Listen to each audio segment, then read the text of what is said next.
have to reach the inner cities of America, because this is the boiling pot, that if the money system collapses, there'll be no food, and the riots are going to happen, and then we're going to martial law, if not civil war, all those at the same time. Because I know that the moment they go to martial law, that means the confiscation of the American Second Amendment, and that ain't going to happen.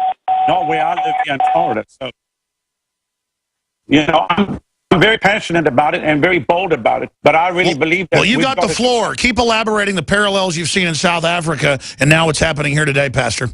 Well, it's a whole bait and switch. So basically, while the American people are fighting each other, while they're caught up with television, while they're caught up in the NFL, NBA, American Idol, watching the movies, going to Starbucks, as long as they can go shopping at Walmart, all of their rights and privileges are being taken away. In South Africa, we've watched a total erosion of the people's rights under the cartel that runs the place. There's nothing more than a mafioso operation. And I'm going to be back the end of February and end of March, and I'm going to be speaking to people in the government and really warning them, we can turn this thing around. I don't believe that this thing is too far gone in America. I believe that many people waking up. Alex, you have a very big audience. You look what you did to Piers Morgan. That was phenomenal. I thank God that you got rid of him. But I believe that we can see America turned around. And the only hope for America is another great spiritual awakening. In 1700s, if you look at the condition of America, it then came a first great awakening. The 1800s was the same thing. And I believe another spiritual great awakening will turn America back. And that's what we are trusting. You're listening to The Alex Jones Show.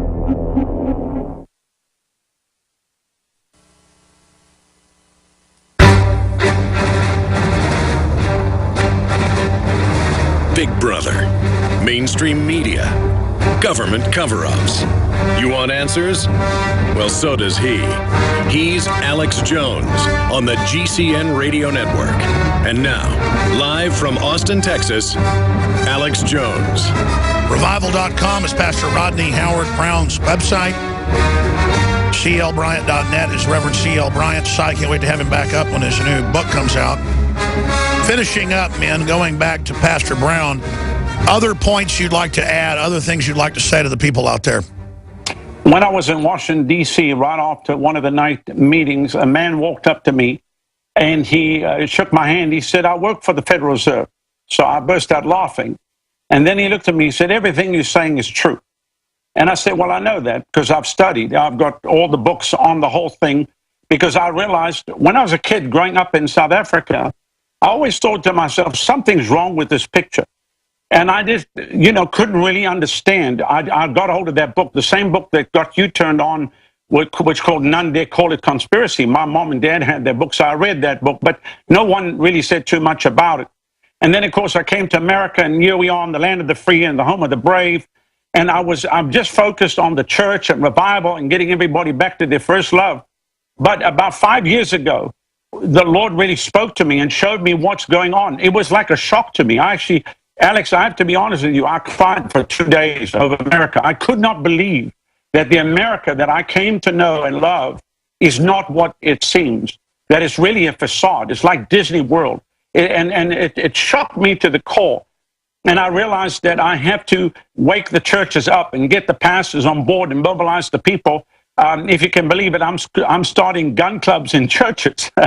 So amazing, kind of radical. But if we don't have our Second Amendment, we won't have the First Amendment. And so I appreciate so much what you're doing. We want you to know that we're praying for you.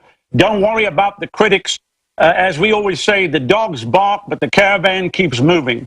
And the fact of the matter is that 100 years from today, in eternity, you and I will look at each other and we will say we were not quiet and we did not shut up, but we were bold to tell the truth and to stand up for what is right. And so I salute you, Alex. No, I salute you. We're all in this together to try to get justice. And as you pointed out, of the 50-something million people aborted, half of them are black or more. You'll never hear that out of Jesse Jackson's mouth or out of Al Sharpton's race-baiting, evil FBI mouth. It's just so sickeningly corrupt, and we just need to alert and warn the people And as you said, and as Reverend Bryant said, there is an awakening happening, but the enemy's coming in to try to stop that. And as you said, the globalists are about 15 years behind. They're scared. They're not invincible. Closing comments, Reverend Bryant. Alex, when 43% of all abortions in this nation are performed by 13% of the population, there's something terribly wrong with those figures. How can black folks be upside down in that type of massacre if there's not a design to it? And then how can black people support a party that is, in fact, contributing to the mass genocide of the people? And so I encourage everyone to follow me at RevCLBryant, at RevCLBryant, and our website is under construction. We're about to go syndication with our radio show and love to talk to you about it. The new movie will be out soon, Red, White, and Black. If you like Runaway Slave, you'll love this. Man, I love the names. I love the names you come up with, but also the content. It's so exciting. I mean, you're writing books, you're making films, you're reaching millions of people. You are the answer, Mr. Bryant. People like you and your spirit. And I know this isn't a love fest today. It's just that it's exciting for the three of us and all the listeners to think about the fact we're fighting back. We're going to have high morale. We know how the book ends. Absolutely. And we win. Yeah, Alex, one more thing. People say, what can I do? One woman took prayer out of schools. One person full of the fire of God can make a change in a nation. Just like people like John Wesley and what happened in England, Wilberforce, and we've got to do it in America. We have to do it. Well, that's why they're scared of the First Amendment. They know that fire is waiting. God bless you both.